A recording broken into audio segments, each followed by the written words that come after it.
ये तो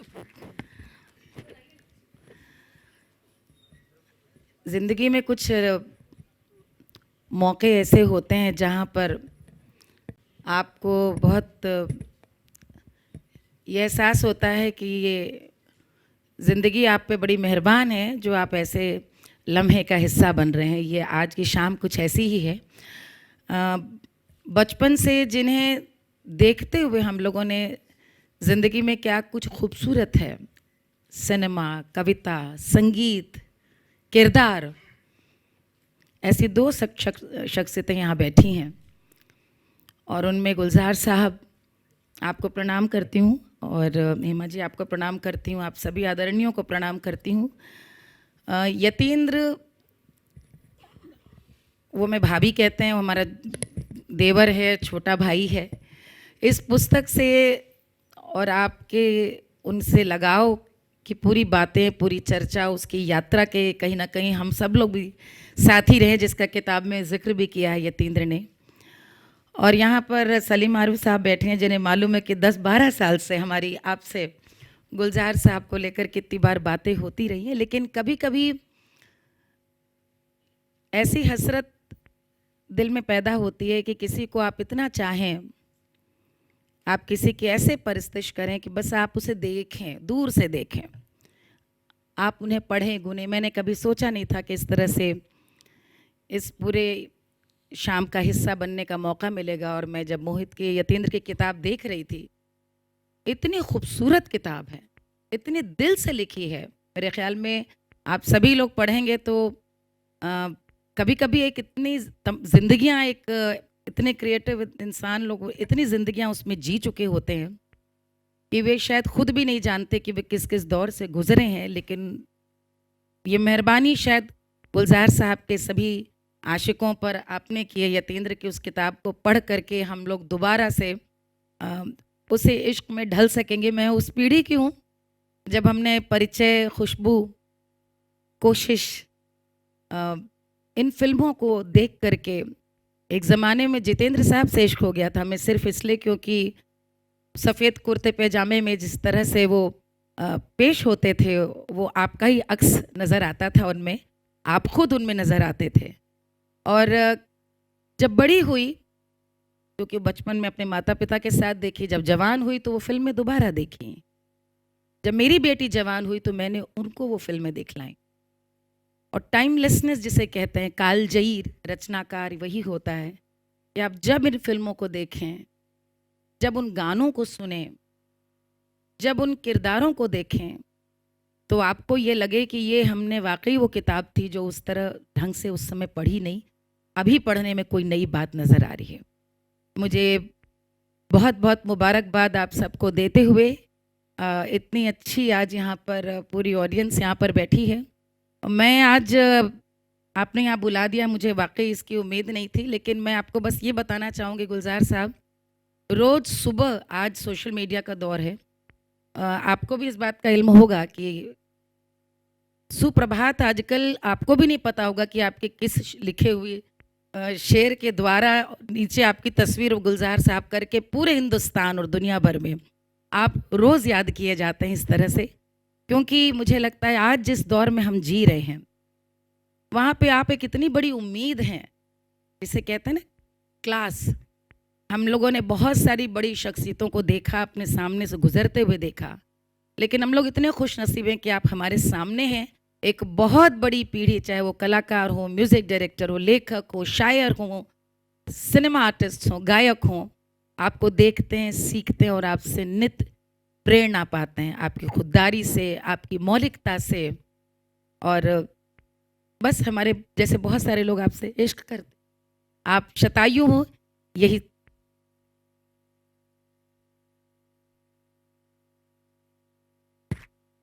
शुक्रिया मालिनी जी, आपने चूंकि जिक्र किया तो मुझे लगता है ये जिक्र करना भी ज़रूरी कि रोज़ सुबह व्हाट्सएप पर कई असली और कई फेक चीज़ें गुलजार साहब के नाम से ठेल दी जाती हैं, और इसीलिए हम सब जो गुलजार साहब के शहदाई हैं वो #NotByGulzar चलाते हैं। आपको जहाँ कहीं भी इस तरह की चीज़ें नज़र आएँ जो गुलजार साहब की नहीं हैं, #NotByGulzar एंटर प्लीज़।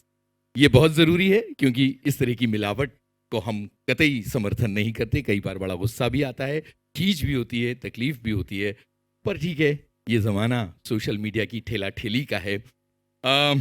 इन सब के बीच में कुछ अच्छे लिखने वाले, कुछ बेमिसाल अ, गाने देने वाली शख्सियत हमारे बीच मौजूद हैं। एक साहब जिन्होंने लिखा कि खुल के मुस्कुरा ले तू दर्द को शर्माने दे, या जिन्होंने लिखा कि तुम बिन बताए मुझे ले चलो कहीं, और रूबरू रोशनी जैसे गाने देने वाले प्रसून जी हमारे बीच हैं। प्रसून जी, आइए अपनी बात कहिए।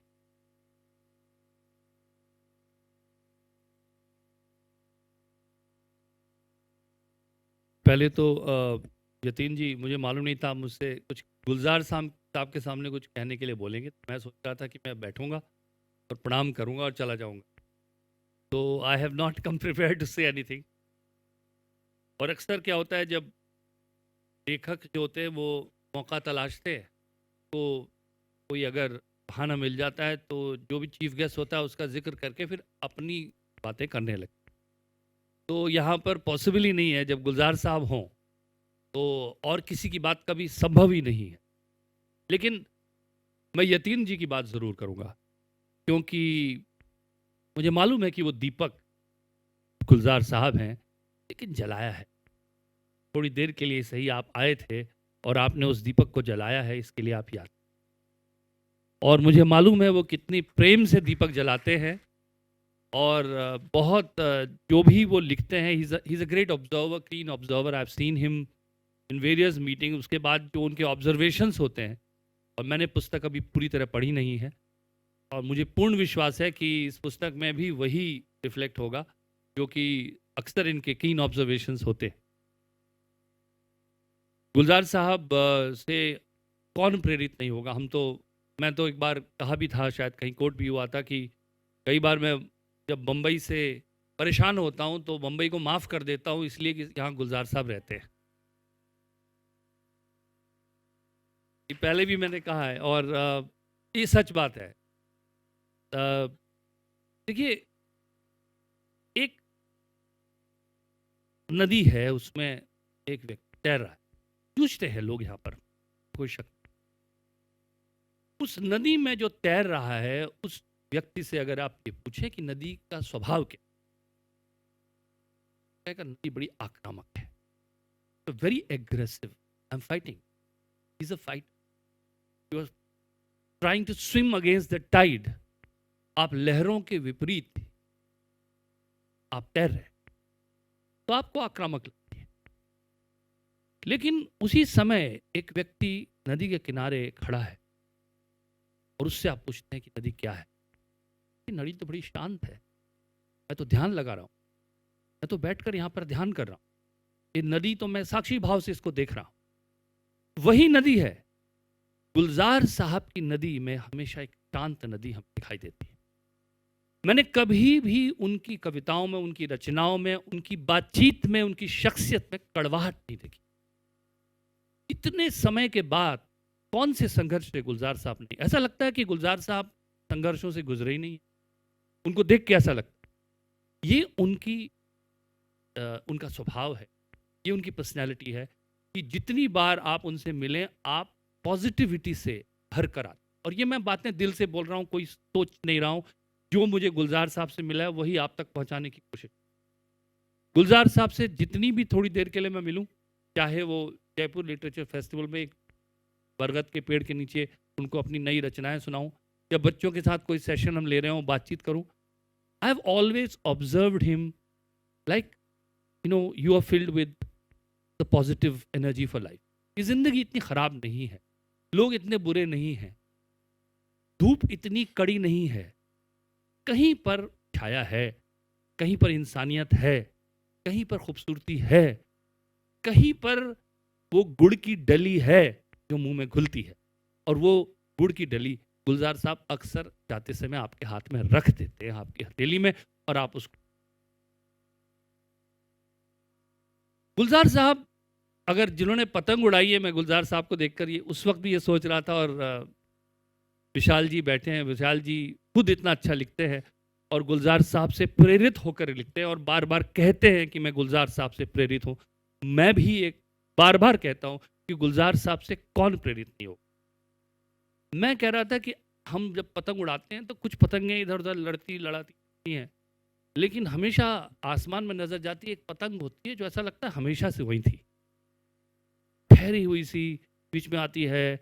और हम रामपुर में रहते थे, उसे कनकौआ कहते थे, बड़ी पतंग। वो देखो ऊपर वहां जाना है उस पतंग को लेके। वो एक ठहरे हुए व्यक्तित्व की पहचान है वो पतंग। गुलजार साहब वो पतंग जो मुझे ऑलमोस्ट लगता है कि आसमान का हिस्सा है। ऐसा लगता है कि वहां हमेशा थी और हमेशा रहेगी। कल्पना करना मुश्किल है कि हम हमारी फिल्म इंडस्ट्री की बात करें और गुलजार साहब उसके पर्याय ही है। ऐसा लगता है कि he was there and he has to be there. यहाँ के होने की शर्त है कि गुलजार साहब वहाँ हों, और गुलजार साहब आपको रहना ही होगा किसी न किसी तरह से हमारे बीच, व्यक्तित्व के रूप में, शरीर और भावनाओं के रूप में, और कृतित्व के रूप में, आपकी कृतियों के रूप में। और मुझे लगता नहीं उसकी अनुगूंज कभी समाप्त हो सकती। मुझसे कहा था कि कोई रचना मैं एक दो पढ़ दूं, तो गुलजार साहब आपसे ही प्रेरित, यही जो कह रहे थे, खुल के मुस्कुरा ले, सुना देता हूँ। आपको उनकी छाप भी दिखाई देगी। खुल के मुस्कुरा ले तू, दर्द को शर्माने दे। खुल के मुस्कुरा ले तू, दर्द को शर्माने दे। बूंदों को धरती पर साज बजाने दे। हवाएं कह रही हैं आजा झूले जरा, गगन के गाल को चल जाके छूले जरा। खुल के मुस्कुरा ले तू, दर्द को शर्माने दे। झील एक आदत है तुझ में ही तो रहती है। झील एक आदत है तुझ में ही तो रहती है, और नदी शरारत है तेरे संग बहती है। झील एक आदत है तुझ में ही तो रहती है, और नदी शरारत है तेरे संग बहती है। उतार गम के मोजे जमी को गुनगुनाने दे, कंकरों को तलवों में गुदगुदी मचाने दे। उतार गम के मोजे जमी को गुनगुनाने दे, कंकरों को तलवों में गुदगुदी मचाने दे। हवाएं कह रही हैं आजा झूले जरा, गगन के गाल को चल जाके छूले जरा। खुल के मुस्कुरा ले तू, दर्द को शर्माने दे। एक और रचना जो मैं जिससे समाप्त करूंगा अपनी बात, कि गुलजार साहब हैं यहाँ पर। जब भी मैं करता हूँ इस बात का, गुलजार साहब का, तो सब कुछ पॉसिबल है, सब कुछ मुमकिन है। बंजर धरती के सीने पर पैर पटक के नन्हा अंकुर, एक हरी सी जिद पर उतरे मुमकिन है। बंजर धरती के सीने पर पैर पटक के नन्हा अंकुर, एक हरी सी जिद पर उतरे मुमकिन है। सूरज मुट्ठी के अंदर हो और दरारों से उंगली की छलक रोशनी फर्श पे बिखरे मुमकिन। पर्वत के माथे से उतरे एक पगडंडी बने विशाल नदी सागर से मिलने जाए मुमकिन है। रात अंधेरी किसी सड़क पर एक लैंप के नीचे कोई सपनों के पन्ने पलटाए और तकदीर में हंसता जाए मुमकिन। ख्वाबों को आंसू नहलाना और फिर धुले धुले ख्वाबों को देखना, फिर से देखते जाना मुमकिन है। एक मासूम सा कागज, एक मासूम सा कागज लेकर बना के कश्ती अरमानों की एक सफर पे चल जाना मुमकिन है। जंगल से एक हवा का चलना, आबादी से गुजर गुजर कर मन की खिड़की पर आ जाना, ताज़ा सी उम्मीद जगाना मुमकिन है। रस्सी बांधें और सब खींचें, आसमान को जमीन पे लाना मुमकिन है। हाथ बढ़ाना बादल छूना, हाथ बढ़ाना बादल छूना और निचोड़ के एक बादल से होंठ भिगाना मुमकिन है। एक सच्चे से सुर की उंगली थाम के बढ़ना और नवेली सरगम गाना मुमकिन है। सब कुछ गुलजार साहब करते रहे हैं। बीचों बीच हथेली के एक नारंगी अंगारा रखना। बीचों बीच, सुभाष जी, बीचों बीच हथेली के एक नारंगी अंगारा रखना, रूह तलक फिर सुलगते जाना मुमकिन है।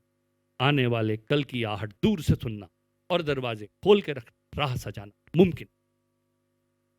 आने वाले कल की आहट दूर से सुनना और दरवाजे खोल के रखना, राह सजाना मुमकिन है। हम लोग भूल जाते हैं जब खुशी के क्षण होते हैं कि कहीं दुख भी है। घने दरख्तों के साये में पतझड़ की तकलीफ सोचना मुमकिन। घने दरख्तों के साये में पतझड़ की तकलीफ सोचना मुमकिन है। खिली खिली सी धूप की रुत में सर्द रात की टीस सोचना मुमकिन है। हेमा जी, चांद पे जाकर बुढ़िया अम्मा का चेहरा हाथों में लेकर दर्द पूछना मुमकिन है। चांद पे जाकर बुढ़िया अम्मा का चेहरा हाथों में लेकर दर्द पूछना मुमकिन है। झील में जाकर उसके दिल की गहराई से खामोशी की वजह पूछना मुमकिन। एक दीपक का तूफानों से आओ खेलें कहकर मस्ती में लहराना मुमकिन है। आंख हजारों पर एक सपना मुमकिन है। प्यास हजारों पर एक बारिश मुमकिन है। गुलजार, थैंक यू वेरी मच आदरणीय हेमा जी, गुलजार साहब। और एक बार शुभकामनाएं देता हूँ यतीन जी को और ऐसे ही आपके मालिनी निज़ाम साहब, आपको भी, विशाल जी, आप सबको बहुत बहुत शुभकामनाएं। और ये एक ऑनेस्टली लिखी हुई किताब होगी, मुझे मालूम है कि ईमानदार आदमी है और इसी ईमानदारी से आपके दिल तक पहुँचे, यही मैं शुभकामनाएं देता हूँ। और आप जो कह रहे थे डायरेक्टर्स मीडियम में, गुलजार साहब ने ये साबित किया है कि फिल्म हर उस शख्स का मीडियम है जो ईमानदारी से अपनी बात कहना चाहता है।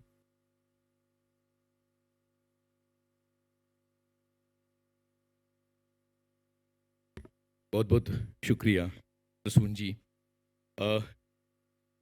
स्क्रीन का दखल हमारी ज़िंदगी में जब से हुआ, उससे पहले ज़िंदगी कैसी थी और उसके बाद ज़िंदगी कैसी है, इसके बारे में गुलजार साहब ने लिखा है कि ज़ुबान पर जायका आता था जो सफ़े पलटने का, अब उंगली क्लिक करने से बस एक झपकी बहुत कुछ तह बतह खुलता चला जाता है पर्दे पर। किताबों से जो ज़ाती राब्ता था कट गया है, कभी सीने पे रख के लेट जाते। किताबें झांकती हैं बंद अलमारी के शीशों से, बड़ी हसरत से ताकती हैं। महीनों अब मुलाकातें नहीं होती, जो शामें उनकी सोहबत में कटा करती थीं अब अक्सर गुजर जाती हैं कंप्यूटर के पर्दों पर, बड़ी बेचैन रहती किताबें। ये किताबों के बारे में गुलजार साहब का कहना था, स्क्रीन के दखल से पहले और बाद। और अब पुस्तक विमोचन की घड़ी आ गई है। मैं निवेदन करता हूँ सुभाष घई साहब से, रेखा भारद्वाज जी से, अमीश त्रिपाठी जी से कि प्लीज़ आप मंच पर आएं। आप भी प्लीज़ मंच पर आएं, किताब के विमोचन की इस घड़ी में शरीक हो जाएं।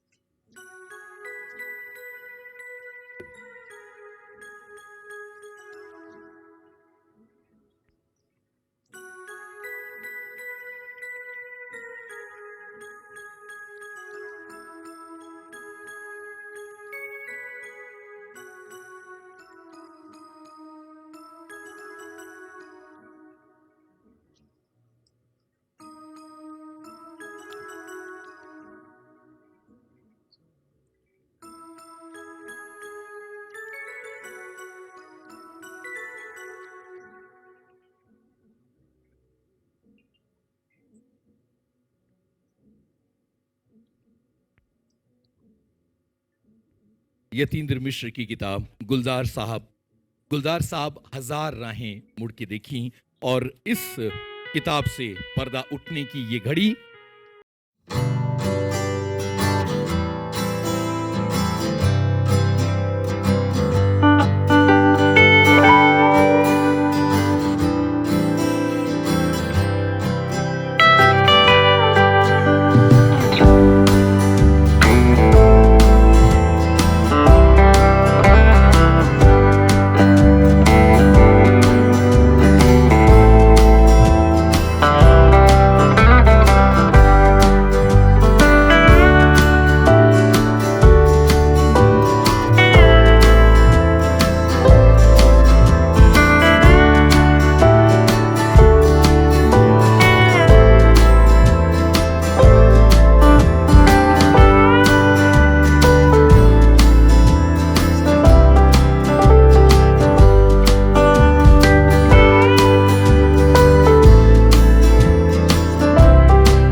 अनूप सोनी जी और राजेश तेलंग जी, आप भी कृपया मंच पर।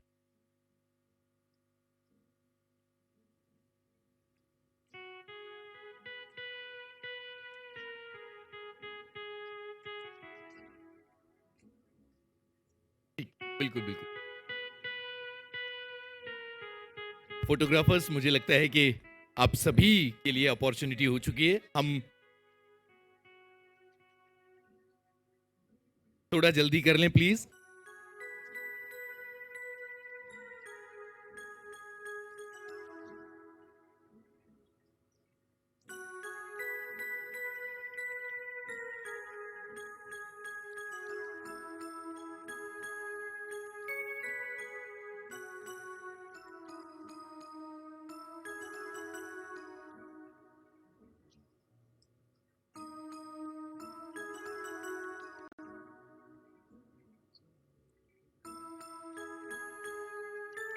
बहुत बहुत शुक्रिया फोटोग्राफर्स, प्लीज बहुत बहुत शुक्रिया, बहुत बहुत शुक्रिया। आगे बढ़ाना है कार्यक्रम।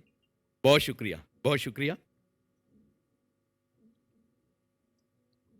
अतिथियों से निवेदन है कि वे कृपया अपना स्थान लें। गुलजार साहब, हजार राहें मुड़ के देखी, इस किताब से अब पर्दा उठ चुका है। अब ये किताब हमारी और आपकी है, लेकिन अभी तक मुझे तालियों की आवाज सुनाई नहीं दी। ऐसा कैसे हो सकता है?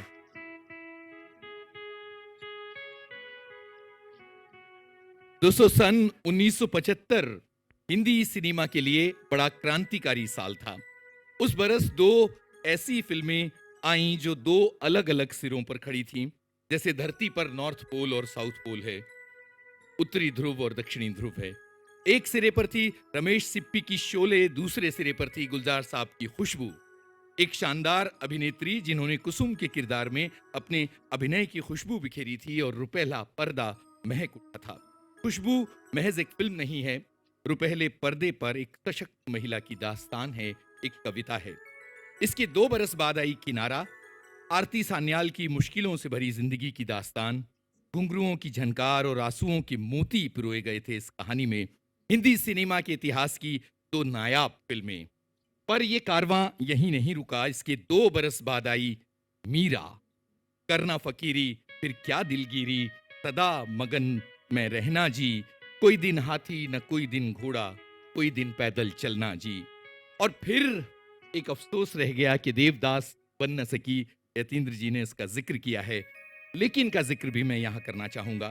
गुलजार साहब और बेमिसाल हेमा जी के फिल्मी सफर के मील के पत्थर, जिनका जिक्र मैंने अभी किया, मैं हेमा जी से अनुरोध करूंगा कि वे आएं और बतौर मुख्य अतिथि अपनी बात रखें। हेमा मालिनी जी।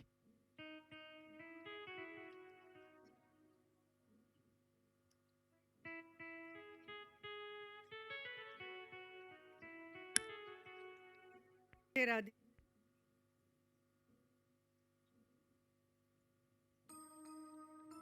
शायर, डायरेक्टर, पोएट, लिरिसिस्ट गुलजार साहब,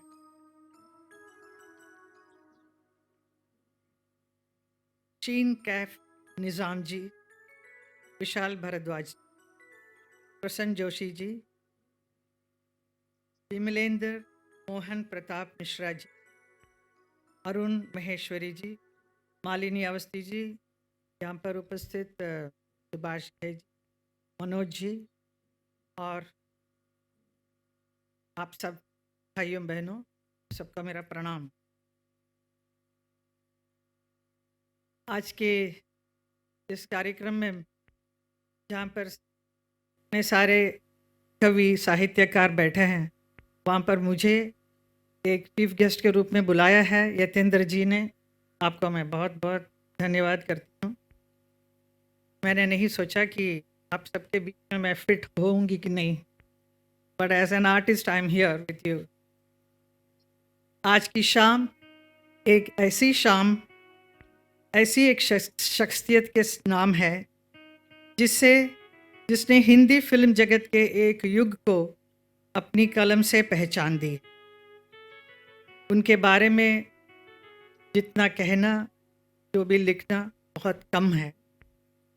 अपनी कलम के माध्यम से संगीत जगत को एक से बढ़कर एक खूबसूरत गीतों से महकाने वाले वो शख्सियत है गुलजार साहब।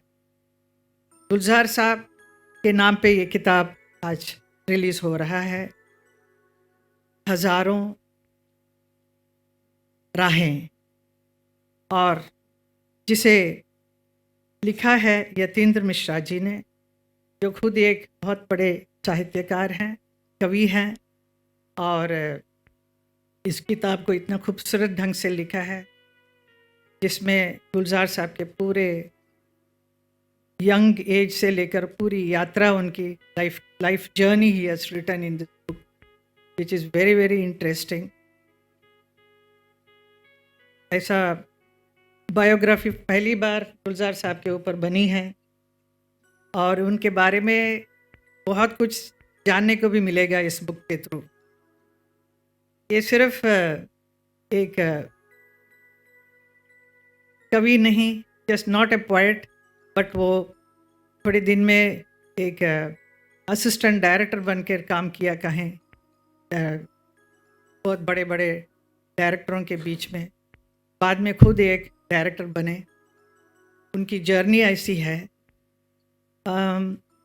मैं बताऊंगी कि उनको एक पहली मुलाकात मेरी कभी हुई थी। अंदाज फिल्म की शूटिंग गुलमार्ग में हो रही थी, वहीं पे मैं पहली बार इनको मिली। वैसे very young Gulzar ji, and he will be having a camera in his hand, and Gulmarg में जो शूटिंग हो रही थी he will keep clicking pictures. My brother was also there with me, Jagan, remember him, and it was then he was just a writer in that film, and then बाद में पता चला he is working as an assistant director, and then he is writing dialogues, then lyricist, and बाद में पता चला he has become a director also। तो उन दिनों में मैं शूटिंग कर रही थी कई फिल्मों में, तो you know what kind of film I was doing, very interesting, very successful, very lot of fight sequences, action oriented films मैं कर रही। तो उन दिनों में मैंने देखा कि जीतू जी के साथ भी मेरा शूटिंग हो रही थी कई फिल्मों की। तो वो एकदम एक फोटोग्राफ देखा कि वो एकदम गुलजार जी जैसे लग रहे थे। आई सेड ये क्या? देन इट वाज परिचय उस फिल्म की। देन मेरे साथ जब शूटिंग हुई थी तो उन्होंने कहा, I said it's very nice, very. Then he told me that time कि I am going to make a film Khushboo, तो I want you to work in that. I was very excited because मुझे ज़रा हट के film करने का बड़ा मन था उस वक्त और गुलजार जी के साथ पहली बार, मतलब एज ए डायरेक्टर। तो it was the Khushboo was the very first film, and बड़ा इंटरेस्टिंग स्टोरी है how, because those days we have to do lot of hair style, you know, like all those heavy wigs and all we wear, and then that is how that look was। और यहाँ पे आए तो पहले तो no, you have to remove nothing, you be natural as you are, no wig, nothing, so you are my own hair, because that character demanded like that। So what is the character's name? Kusum का role, that Kusum is like that। Then makeup room में जाके देखा तो मेरा साड़ी क्या होगा, तो ऐसे such a simple sari, you know, it's not a matching blouse, just like that. I said I was very happy to wear that, but my mother was saying थोड़ा ग्लैमरस होना चाहिए ना, because then he said no, nothing doing like that, you have to be like that. Then hair style also, my hairdresser जो भी बनाएगी बाल, then he will say no, remove all this, no backcombing, nothing, it has to be as simple as possible। तो makeup भी बहुत कम, तो it was a little difficult for me to adjust, but बड़ा मज़ा आया, I started enjoying that। and then I had a habit of speaking very fast, फटाफट बोलती थी डायलॉग। तो ये कहाँ जाना है, he used to ask me, कहीं जल्दी जाना है क्या? I said हाँ, मुझे दूसरा शूटिंग में जाना। तो he will say वो शूटिंग बाद में जाएंगे, पहले you speak the line little slow, और भी स्लो, तो it was very difficult for me to bring my speed little slow, like एक गाड़ी ड्राइव करते हैं फास्ट तो स्लो करेंगे. Then I learn that was so wonderful. When I saw on the screen it was really beautiful. It So that is how I adopted the style. Yes, and then another one. I as a dancer, I used to make my eyes lot of expressions, especially with my eyebrows. कुछ भी बोला था, my eyebrows will first come out. So he said, no, eyebrow को retake. I said, dialogue तो slow बोला था, सब कुछ ठीक था. Why again retake? Then he'll say, आपका eyebrow is dancing. Flat, don't know, eyebrow should not move. Then I used to control myself and speak, And what a beautiful song we had, Do Nainon Mein Aansu Bhare, all those lovely, lovely songs. And then Ghar Jayegi, Thar Jayegi, uska ek shooting hua tha. So normally we always have a dance director for any song, whether it's a song or a dance sequence. एक होता है हमेशा, director के पीछे 1 2 3 बोलते रहेंगे. He said nobody is here. We had the shooting in Goa. और outdoor में shooting कर रहे हैं. And then he said, no assistant director कोई भी नहीं है, आप अपने आप करो जो भी movement करना है. So I became the choreographer myself. So he used to direct. He used to tell me ऐसे करना है. So it was very enjoyable to do such thing, for the first time with him. उसके बाद of course I did the film Kinara. That was another experience. I played a dancer and who is blind. तो blind होने के लिए that expressions आएगा करके, I think he was very keen that I should wear a lens. Then I tried my best, 2-3 doctors के पास जाके lens किया, लेकिन I could not even open my eyes after wearing the lens. I said I can't do it. We thought that I will give the proper expression. So finally he agreed. So I think it came out well, isn't it? That is one. And then the film Meera, what a beautiful film we did, Meera. And of course किनारा में ऐसा अच्छे गाने थे जो आज भी इतना पॉपुलर है. नाम गुम जाएगा, चेहरा ये बदल जाएगा. I think Lata ji is very favorite to us. And also of course all of us, we all love that song. गुलजार जी का कौन सा गाना अच्छा नहीं, सारे आंधी, any film you take, so beautiful, yes, made. And finally we did the film Meera. Meera का भी एक अजीब सा एक experience था हमारा.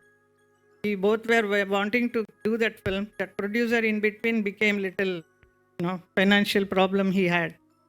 तो ऐसा लग रहा था कि पिक्चर कहीं बंद ना हो जाए. And इतना बड़ा डायरेक्टर, म्यूजिक डायरेक्टर रविशंकर जी ने आके दिया है, lovely songs and all. But of course, why Lata ji did not do all that, story is all written by, उन्होंने इतना बड़े कलाकारों के बारे में लिखा है आपने.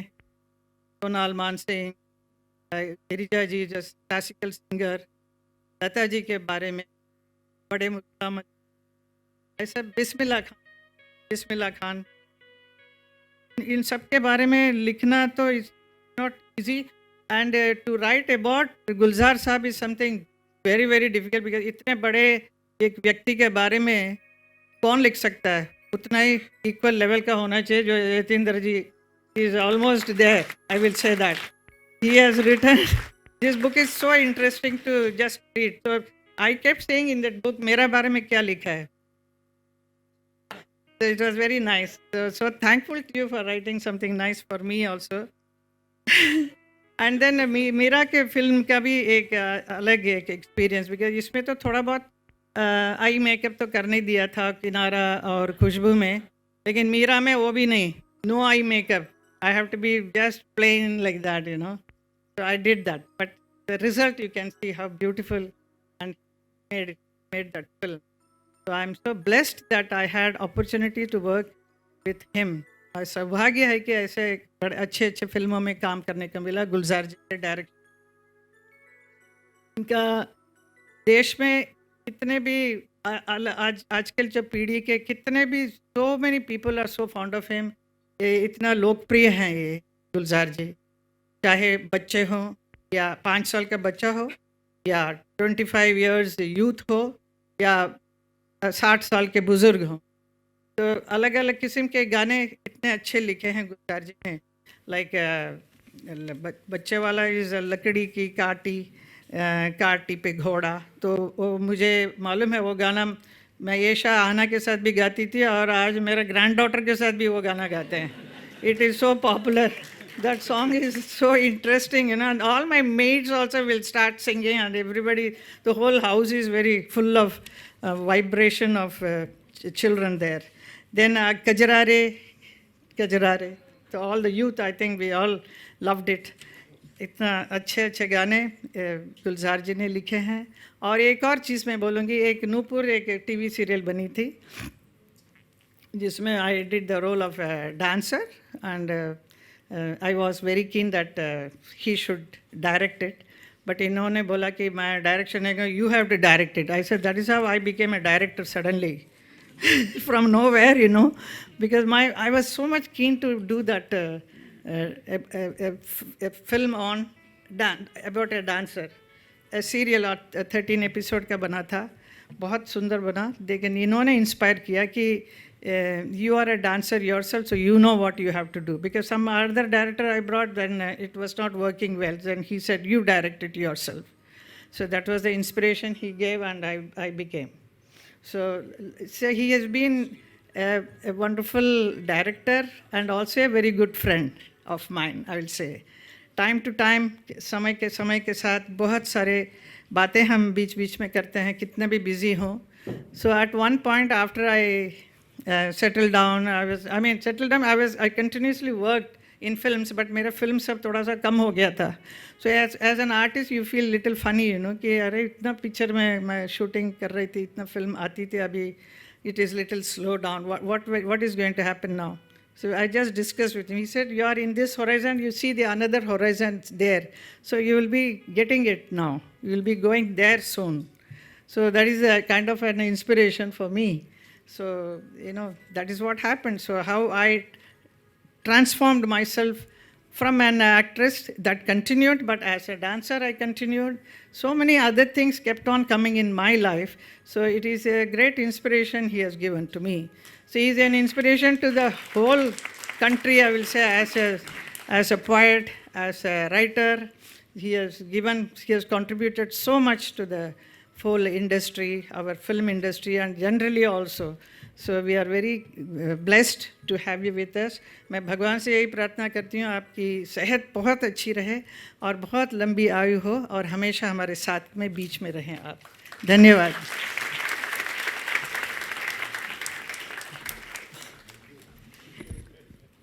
बहुत बहुत शुक्रिया हेमा जी. मुझे लग रहा था कि आप जब अपनी बात ख़त्म करेंगी तो मैं मीरा के बारे में पूछूंगा, देवदास के बारे में पूछूंगा. शुक्र है कि आपने खुद ही सब कुछ बता दिया और बहुत सारी चीज़ें बताई. कुछ यतीन्द्र जी का एक अनुरोध था, उसके बारे में हम आगे देखते हैं कि क्या चीज़ें हो सकती हैं. पर अभी एक अनुरोध है कि प्लीज़ ये लाइट्स थोड़ी सी धीमी कर दीजिएगा, क्योंकि अब मैं सर को बुलाना चाहता हूँ. और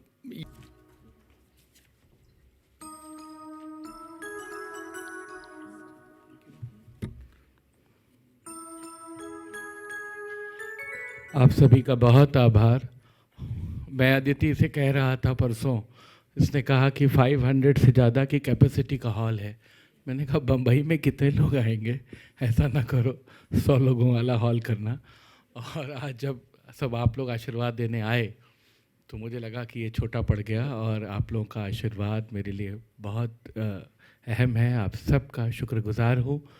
आदरणीय गुलजार साहब, आदरणीय हेमा जी, प्रसून भाई, विशाल जी, शीन काफ निज़ान साहब, मालिनी जी, अरुण जी, मेरा पूरा परिवार, मेरे पिताजी, और यहाँ बहुत सारे मित्र बैठे हैं, अगर नाम छूट जाए तो माफ़ करिएगा. अमीश भाई, अमीश त्रिपाठी जी, दिग्गज कलाकार श्री LK पंडित जी, मीता पंडित, तमाम सारे मित्र, सब लोग जहाँ से भी आए, मेरे दोस्त लोग, सबको प्रणाम करता हूँ. ज़्यादा कुछ नहीं कहूँगा, बहुत कुछ किताब में कह चुका हूँ. 2-3 बातें बस बताऊँगा आपको. किताब 20 साल पहले शुरू हुई और 14 साल इस तरह से लगे कि बीच में 7 साल का एक इंटरवल आया जब मैं आदरणीय लता जी पर मैंने काम शुरू किया. लता जी ने कहा कि मतलब मेरा मन था कि उनसे भी काम करूं, और गुलजार साहब की किताब पैरेलल चल रही थी। अब ये लगता था कि दो काम साथ नहीं हो सकता। तो मैंने एक दिन गुलजार साहब से, बॉम्बे में मुलाकात में होती रहती थी, तो मैंने कहा कि सर दीदी पे भी काम शुरू किया है। तो उन्होंने कहा कि पहले उनका काम ख़त्म करो, वो मुझसे सीनियर हैं, इंडस्ट्री में बहुत बड़ी हैं, और जब मैं आया था लिखने तो मोरा गोरांग लैले उन्होंने गाया था, तो हक उनका है पहला, गुलजार साहब को याद होगा। और मैं तुम्हें एक इंटरवल देता हूँ, छुट्टी देता हूँ, तुम हम लोग काम करते रहेंगे, लेकिन पहले वो किताब आनी चाहिए। तो जब वो किताब आई तो गुलजार साहब ने ही उसका ब्लैक ब्लर्ब लिखा। मैंने उनसे ब्लर्ब के लिए कहा कि कुछ लिख दीजिए, तो मुझे लगा कि ढेर सारा कुछ लिख के भेजेंगे, गुलजार साहब ब्लर्ब पे आएगा। एक लाइन लिख के भेजा गुलजार साहब ने और लिखा, चांद उनका संगे मील है। और वही किताब में छपा, और फिर गुलजार साहब ने आशीर्वाद दिया कि इस किताब को नेशनल अवार्ड मिले। 7 साल उस किताब में लगे, उस किताब को 7 पुरस्कार मिले। तो मैं दीदी से कहता था कि मैं 2-4 साल और एक्स्ट्रा काम करता तो शायद ज़्यादा मिल जाता। और इस किताब के आमुख में मैंने कुछ लिखा है, वो एक डिस्क्लेमर की तरह है। मैं कतई ये दावा नहीं करता कि ये गुलजार को समझने की मुकम्मल तस्वीर है, ना इस बात को लेकर कोई विचार मन में है कि इस किताब में जो कुछ भी शाया हुआ उतने से ही एक किरदार आकार लेता है। पूरी विनम्रता से कहना चाहूँगा, सबके अपने अपने गुलजार हैं जो उनके लिए उतने ही संपूर्ण हैं जितना कि उनसे मिलने वाला प्रेम उन्हें हासिल है। ये किताब एक युवा रचनाकार का नज़रिया भर है, उस शख्सियत को अपनी रचनात्मकता और प्रश्नों के साथ देखने का, जिसने खुद की कला में न जाने कितने प्रश्न खड़े किए और अपने ढंग से दूसरों को राहत देने के लिए कभी गीत, कभी शायरी, कभी कहानी, कभी नाटक, तो कभी फिल्मों से उसका समाधान प्रस्तुत किया। इस किताब के लिखे जाने के बाद भी अभी बहुत कुछ बाकी है जिस पर नए ढंग से गुलजार विमर्श संभव हो सकता है।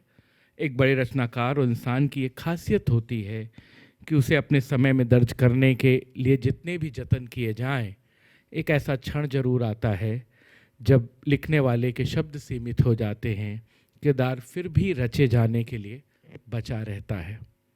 ये किताब गुलजार साहब से इत्मीनान से संभव हुए बरसों में फैले आत्मीय संवाद, मुलाकातों, उनकी फिल्मों के अध्ययन, फिल्म गीतों की रचना प्रक्रिया, शायरी, नज़मों और कहानियों की अवधारणा पर व्याख्या के साथ जीवन संघर्ष के उन अध्यायों का पाठ भी है जिसमें बचपन, विभाजन, दिल्ली प्रवास, मुंबई में फिल्म जीवन की शुरुआत से लेकर एक ज़हीन और तजुर्बेकार शायर बनने की दास्तान मौजूद है। मुझे मालूम नहीं इस काम में कितना कामयाब हुआ, अलबत्ता ये ज़रूर कहना चाहूँगा कि उनकी सोहबत के इन सालों ने बहुत कुछ सिखाया है, मुझे एक ज़िम्मेदार लेखक के तौर पर विकसित होने में मदद की है। और एक छोटा सा अंश, बहुत ही छोटा, जिससे किताब की शुरुआत होती है, वो पढ़ दे रहा हूँ। गुलजार साहब को अकीदत करते हुए, उन्हें प्रणाम करते हुए, आदरणीय हेमा जी को शुक्रिया करते हुए कि उन्होंने अपने व्यस्ततम समय से समय निकाला और आप सब की नज़र है। एक आवाज़ है गुलजार, धुंध भरे रास्ते में आगे निकलती और जाड़े की धूप में खिली हुई, सफ़ेद की सादगी ओढ़े हुए एक ऐसे दरवेश जिनके लिए फुर्सत के रात दिन दरअसल नज़मों और गीतों में बटे हुए वो पल हैं जिनसे एक हरफन मौला कलाकार के दिल का पता मिलता है। उनकी रूमानियत के ढेरों खत हैं जो कब के लिखे जा चुके, मगर किसी शहर के लिए पोस्ट होने से पहले आज तक उनकी नोटबुक में पड़े हैं। जज्बात के रेशमी धागे से वे कभी न खत्म होने वाली उम्मीद की किताब का जिल्द सीते हैं। अक्सर शामों में दूर से टिमटिमाती रोशनी के पास जाने पर पता लगता है कि उस लौ की लालटेन में उनकी कलम की स्याही भरी हुई है।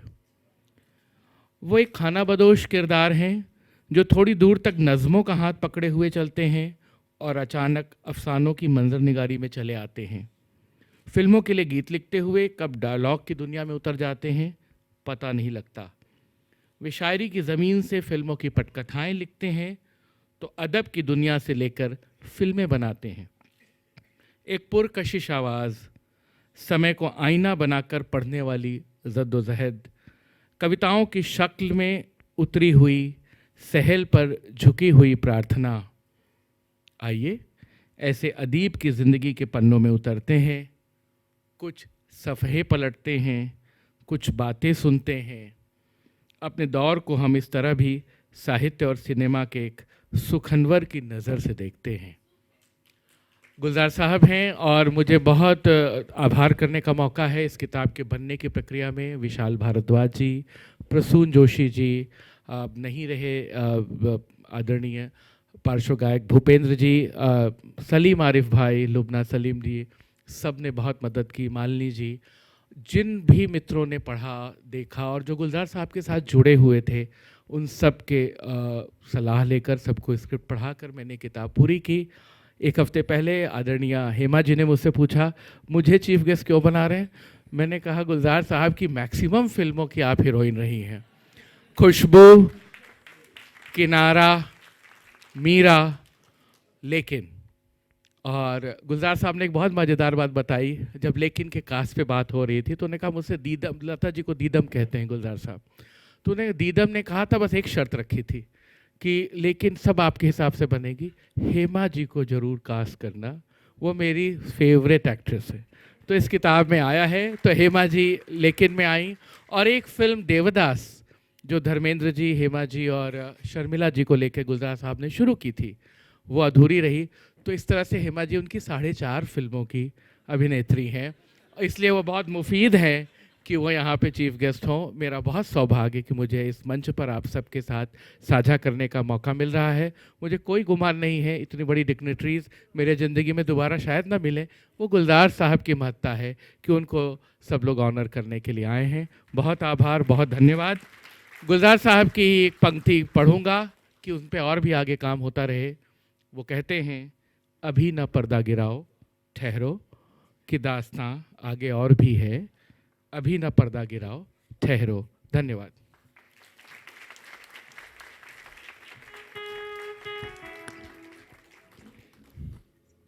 शुक्रिया यतीन्द्र भाई।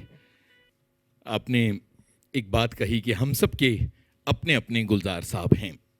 मंच पर मैं बहुत सारे गीतकारों को बैठा देख रहा हूँ और दर्शकों में कुछ युवा गीतकारों को बैठे देख रहा हूँ। हम सब के अपने अपने गुलजार साहब हैं। पाठकों के, फिल्मी गानों के शौकीनों के, फिल्मों के कदरदानों के अपने अपने गुलजार साहब हैं। और इसी का नतीजा है कि इस किताब का प्रथम संस्करण समाप्त हो चुका है और सेकेंड एडिशन का ऐलान हम यहाँ कर रहे हैं। और अब मैं जाने माने शायर शीन काफ निज़ाम साहब को बुलाना चाहता हूँ। गुमशुदा दैर की गूंजती घंटियाँ साल 2010 में इस किताब के लिए उन्हें साहित्य अकादमी पुरस्कार से सम्मानित किया गया। इकबाल सम्मान और भाषा भारती से भी सम्मानित हैं। और निज़ाम साहब कहते हैं कि मेरे अल्फाज में असर रख दे, सीपियाँ हैं तो फिर गोहर रख दे, तू अकेला है बंद है कमरा, अब तो चेहरा उतार कर रख दे।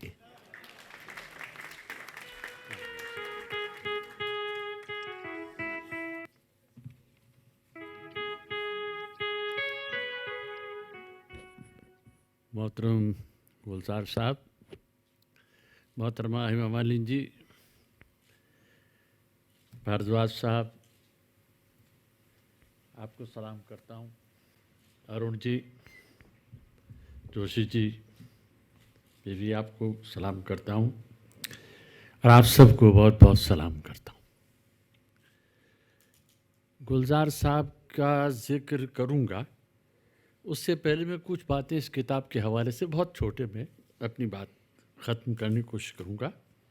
ये इनकी नई किताब है यतीन्द्र भाई की, और इस किताब का हुस्न ये है कि ये उनकी शायद 5वीं या 6ठी किताब होगी जो एक मौजू पर लिखी गई है। क्रिटिसिज्म या ये चीज़ें आप जानते हैं, सब पढ़े लिखे लोग हैं। आदमी छोटे मोटे आर्टिकल लिखता है तो उसकी ज़्यादा कदर नहीं होती। आदमी एक विषय पर, एक मौजू पर जब किताब लिखता है तो उसका वज़न बनता है।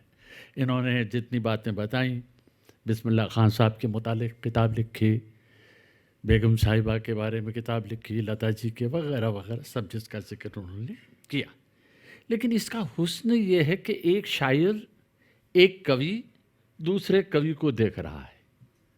गरज के एक संवेदना संसार दूसरी संवेदना संसार में झांकने की कोशिश कर रहा है, और जब दो संवेदनाएं मिलती हैं तो उसका नतीजा जो होता है वो गुलजार साहब होता है।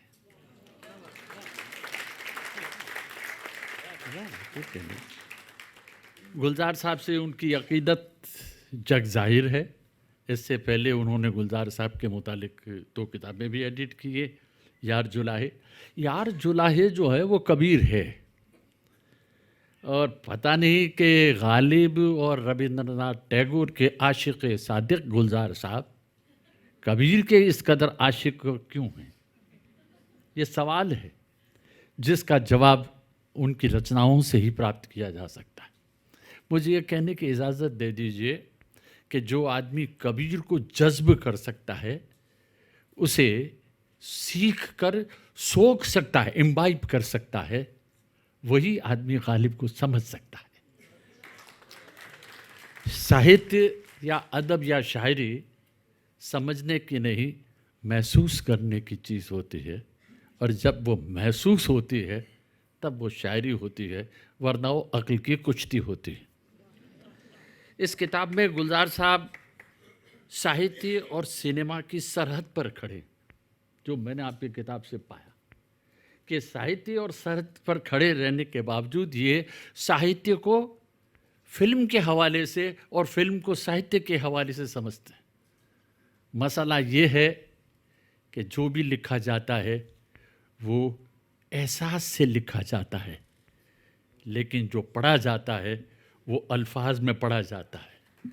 कम वक्त मुसीबत ये है कि एहसास को अल्फाज में पढ़ना हर किसके बस की बात नहीं होती। चुनांचे ये एक ऐसा अलमिया है जिसे यतीन भाई ने तय करने की कोशिश की और वो इसमें कामयाब हुए।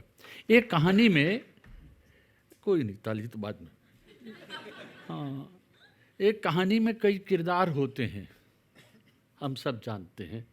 अक्सर ऐसी भी कहानियाँ जिनमें किरदार नहीं होते, लेकिन एक कहानी में कई किरदार संभव है, मुमकिन है। लेकिन एक किरदार में कई कहानियाँ होती हैं। अगर ये देखना हो तो गुलजार साहब को देख लीजिए। उसकी 2 वजह हैं, उसकी 2 वजहें। वो एक ही वक्त में कहानीकार भी हैं, पटकथा लेखक भी हैं, स्क्रीन पे राइटर भी हैं और डायरेक्टर भी हैं। और मेरा ख्याल है कि जो लोग यहाँ थिएटर में काम करते हैं वो बखूबी वाकिफ़ होंगे। मैं तो तमाशबीन हूँ, तमाशा नहीं हूँ। तो तमाशबीनों में मैंने ये देखा है कि अक्सर थिएटर वालों में, गुलजार साहब अब तो सुन चुके होंगे, कि ये झगड़ा होता है कि आखिर थिएटर या ड्रामा किसका मीडियम है, डायरेक्टर का या राइटर का। गुलजार साहब साफ कहते हैं कि सिनेमा सिर्फ डायरेक्टर का मीडियम है। और ये लाख टके की बात वो है, जैसे राइटर्स एट वर्क एक किताब है जिसमें बहुत सारे फिल्म वालों के भी, और जयपाल सार्त्र का जो स्क्रीन प्ले की किताब है उसकी, उसमें दर्ज है कि असल में वो डायरेक्टर का ही मीडियम है। और वो डायरेक्टर का मीडियम इसलिए कि वो जैसे मिसाल के तौर पर कि ये आदमी शब्दों से समझौता नहीं करना चाहता। अभी भी इन्होंने बताया कि एक शब्द रखा गया, नशेमन, नाम नहीं लूँगा। म्यूजिक डायरेक्टर ने पूछा कि नशेमन किस जगह पर है। आप देखिए, लेकिन इन्होंने कहा कि यहाँ नशेमन ही रहेगा। और ये जो नशेमन का रहना है, ये बड़ा आर्ट इन मानों में है कि मैं समझौता नहीं करूँगा। असल में एक कहानी होती है, जैसा मैंने अर्ज़ किया अभी, एक कहानी होती है। और जब कहानी में आप गौर करेंगे तो पाएंगे कि पहले जो कहानी हम सुनते थे माँओं से, दादियों से, दास्तान गों से, अब मुरारी बापू से सुनते हैं, तो पहले जो कहानियाँ हम सुनते थे उसमें हम ये है कि आँखों से दुनिया को देखते थे। अब कहानी सुनी कम जाती है, हालांकि कहने की आर्ट है वो, लेकिन हमारी, माफ़ कीजिए, हमारी माएँ और बहनें और दादा दादियाँ कहानी कहने का हुनर भूल चुकी हैं। अब वो पोगो और हंगामा देखते हैं बच्चे, वैसी ही बातें करते हैं। लेकिन अब जो कहानी लिखी जाती है वो कलम की कनखियों से कायनात का मुशाहिदा करना है। आप देखें कि एक लफ्ज़ जो मैं बोल रहा हूँ और एक लफ्ज़ जो मैं लिख रहा हूँ, आप जब सुनते हैं तो आपकी ऑडियो इमेज है, और जब आप उसे देख रहे हैं तो आपकी विजुअल इमेज है।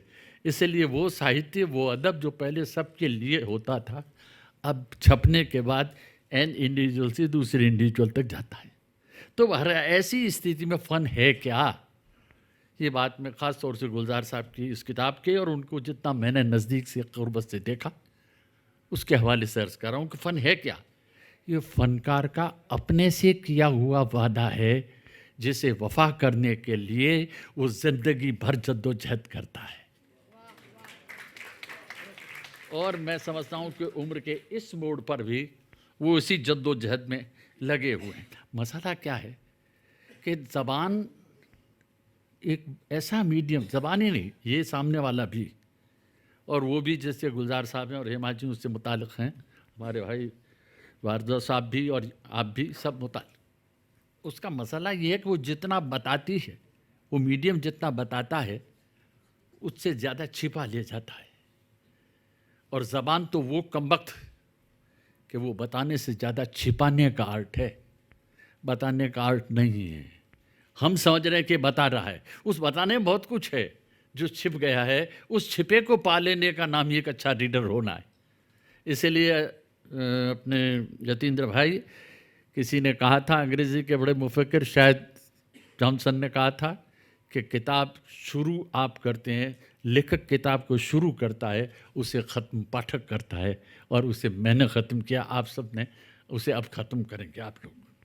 लफ्ज़ कम पड़ गए हैं। अभी मैं गुलजार साहब से गुजारिश कर रहा था कि लफ्ज़ कम पड़ गए हैं। क्यों लफ्ज़ कम पड़ गए हैं? क्योंकि चीज़ें बढ़ गई हैं, और जब चीज़ें बढ़ गई हैं तो आप सोचिए कि आज लफ्ज़ों के मानी बदल गए हैं। अब माउस के माने खाली माउस नहीं रह गए, विंडो के माने विंडो नहीं रह गए। आप देखिए किस कदर लफ्ज़ों के मानी बदल गए। वो इसलिए कि लफ्ज़ कम पड़ गए हैं, चीज़ें गायब हो गई हैं तो उनके लफ्ज़ भी गायब हो गए हैं। बहरहाल ये एक दूसरा मसला है जिस पर फिर कभी ज़िंदगी ने मौका दिया तो बात करेंगे। अभी तो सिर्फ ये कहूँ कि हमारे उर्दू के बड़े आलोचक हुए, नक़ाद, क्रिटिक हुए, उन्होंने कहा था कि हाली ने कहा था कि आदमी को, जो आपने कहा था कि गीतकार भी यहाँ बैठे हैं, तो जो गीतकार बैठे हैं उनके लिए हाली का पैगाम यह था कि जो आदमी शायरी करना चाहता है, बेहतर है कि वो मादरी ज़बान में शायरी करे, अपनी ज़बान में शायरी करे।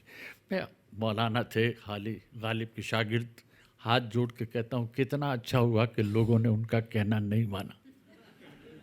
अगर उनका कहना मान लेते तो न मंटो होता, न बेदी होता, न फैज़ होते, न इकबाल होता, और आप समझ गए होंगे कि एक आदमी और भी नहीं होता। वो भी कैसे होता, मादरी ज़बान। तो और मादरी ज़बान पे याद आया, मरहूम कालिदास गुप्ता रिज़ा बम्बई में गालिब के बड़े माहिर थे, वो कहा करते थे एक निज़ाम, अगर तुम्हें सही पंजाबी सुनना है तो गुलजार से सुनना। मैं कहा साहब ज़बान यार मन तुर्की नमी धानम, मैं सुन के भी क्या करूँगा। लेकिन बाहर कैफ ये बहुत बड़ा, इनके फिल्मी गानों पर बहुत सी बातें उन्होंने कर दी। एक बात से मैं अपनी बात फिल्म के हवाले से तकमील करने की आपसे इजाज़त चाहता हूँ। वो बात सिर्फ ये कि चाँद पर हज़ारों गीत हैं। चाँद एक ऐसी चीज़ है जो तसव्वुफ़ से लेके ज़ीन बुद्धिज़्म से लेके फिल्म से लेके ज़िंदगी से लेके सब जगह चाँद ही चाँद है। और चाँद को कई तरह से लोगों ने याद किया, खुद गुलजार साहब ने कई जगह जिसका जिक्र भाई ने किया अपनी किताब में। लेकिन किसी बिरहनी ने चाँद को ऐसा श्राप नहीं दिया होगा जितना गुलजार साहब ने अपने पहले गाने में दिया है।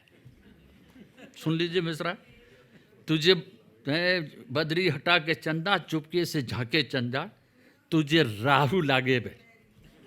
अब बताइए, चांद को राहु लगना, उस गरीब का कसूर सिर्फ ये था कि उसने बदरी लगा के उस सुंदरी को देखने की जसारतें बेजा की थी। तो ये जसारतें बेजा की इतनी बड़ी सज़ा कि तुझे राहु लगे, और राहु लगने का मानी आप सब लोग बखूबी समझते हैं। असल क्या है कि इनके लफ्ज़ियात ऐसे हैं कि इन इमेज लफ्ज़ियात में समाती नहीं। जैसे कई बार होता है कि समंदर की मौजें आप कभी मुशाहिदा कीजिए इसी समंदर को, इसकी मौजों में इतनी तेज़ी और इतनी तवानाई और इतनी तलातुम अंगेज़ होती है कि समुद्र उन्हें झेल नहीं पाता, और जब उन्हें झेल नहीं पाता तो ज्वार वगैरह ये हादसे हो जाते हैं। इनकी ज़बान के बारे में इनके बाबा और मेरे मोहतरम पसंदीदा शायर अहमद नदीम कासमी उनके बारे में कहते हैं, और वो बिल्कुल सच कह रहे हैं कि गुलजार की लफ्ज़ियात दौर हाजिर की उर्दू शायरी के बरअक्स कतई तौर पर मुनफरिद हैसियत रखती है। देखिए, लफ्ज़ तो वही हैं जो गालिब इस्तेमाल कर रहे थे, जो मीर कर रहे थे, जो आप और हम करते हैं। तमाशा ये है कि ज़बान तो मुआशरे की होती है, ज़बान तो समाज की है, लेकिन शायरी मुझे करना है तो आपकी ज़बान में मुझे अपनी बात कहने के लिए जो दिक्कतें होती हैं वो दिक्कत हर शायर को, हर अफसाना निगार को होती है। गुलजार ने उस ज़बान में से जो ज़बान पकड़ी है, जैसे बड़े लोग कहते हैं inner language of the language, वो ज़बान के अंदर की ज़बान, ज़बान के अंदर की ज़बान क्या होती है? एसोसिएशन होता है, और जो एसोसिएशन होता है दो लफ्ज़ों का, उसके मानी बदल देता है। मसलन ये सारी आंधी के गाने उठाइए और उनके बहुत सारे दूसरे गाने देखिए कि उन गानों को जो आपको गाने मालूम हो, लेकिन असल में गाने नज़में मालूम होती हैं। जैसे वो मेरा कुछ सामान रह गया है, अब उस सामान को देखिए कि चीज़ों को, अशिया को उन्होंने चीज़ बना दिया। एक जज्बा है, भावना को भाषा में ढालते ढालते भावना को उन्होंने लफ्ज़ों के पैराए में ढाल करके एक पैकर बना दिया है, और उस पैकर के सामने हम सब मबहूत हैं खड़े हुए कि ऐसा भी हो सकता है किसी ज़बान के साथ। सुस्त कदम रस्ते, तेज़ कदम राहें, पत्थर की हवेली से, वगैरह वगैरह। तो शाहिर वगैरह हमारे बड़े जो फिल्मी बड़े कवि थे, उन कवियों को हम कंटेंट से पहचानते थे। अगर एक आदमी सेंसिबल है तो उसे गुलजार के गीत सुना दीजिए, वो उसके लफ्ज़ों से 10 गीतों के बीच पकड़ लेगा कि ये गीत गुलजार का लिखा हुआ है, और वो पकड़ेंगे आप ज़बान से। तो ये उनका सबसे बड़ा कारनामा है। सन्नाटे शोर बहुत मचाते हैं, लेकिन सन्नाटे हैं क्या? उन सन्नाटों के शोर में से वो अपनी बात कहने का जो एक तन्हाई के अंदर का तख्लिया, आदमी अकेला है, उसके पास अकेलापन है, लेकिन ये वही फ़र्क है जो सॉलिट्यूड और लोनलीनेस में है। उसको ढूंढने की कोशिश, एक अकेला इस शहर में आप होता ना, वगैरह वगैरह। मैं कब तक आपसे गुफ्तगू करूँगा। मैं उन्हें 2 शेर के साथ, उनकी गज़ल के 2 शेर सुना के आपसे इजाज़त चाहता हूँ। पहला शेर उनका है कि भरे हैं रात के रेज़े, मैं उन्हें बेतौर शायर मानता हूँ, तो भरे हैं रात के रेज़े कुछ ऐसे आँखों में, उजाला हो तो हम आँखें झपकते रहते हैं। रात का रेज़ा कहना बहुत बड़ा काम, चांद चुभता भी है। रात का रेज़ा आँख में चुभ गया, यानी कि रात से हम इस कदर मानूस हो चुके हैं कि अब दिन में भी रात दिखाई देती है। और आखिर में गुलजार साहब, आप ही का शेर, आपकी नज़र, और वो इसलिए भी कि बच्चों पर लिखना, ये ख़ास बात भूल गया मैं कि ये आदमी जब ऐसे ऐसे, गालिब ने बच्चों के लिए मज़दरनामा ही लिखा, शायरी नहीं की, आपने बच्चों के लिए भी शेर कहे। ये एक बड़ा कारनामा है कि बूढ़ा आदमी बच्चों को खिला तो सकता है, उनके लिए शेर नहीं कह सकता, क्योंकि उनके लिए शेर कहने के लिए उनकी संवेदना में डूबना पड़ता है। घोड़े से हथौड़ा और हथौड़े से घोड़ा और उसको दौड़ाना वगैरह वगैरह सारा। अब मैं उनका आखिरी शेर के आईना देखकर तसल्ली हुई, मुझे भी, आप सबको आईना है, आपको देखकर तसल्ली हुई कि हमको इस घर में जानता है कोई। आईना देखकर तसल्ली हुई हमको इस घर। आपका बहुत बहुत शुक्रिया। आप दोस्तों,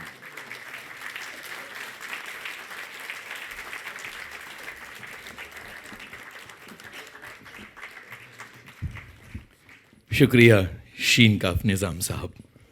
अब मैं जिन शख्स को बुलाना चाहता हूँ वो गुलजार साहब के बारे में कहते हैं कि गुलजार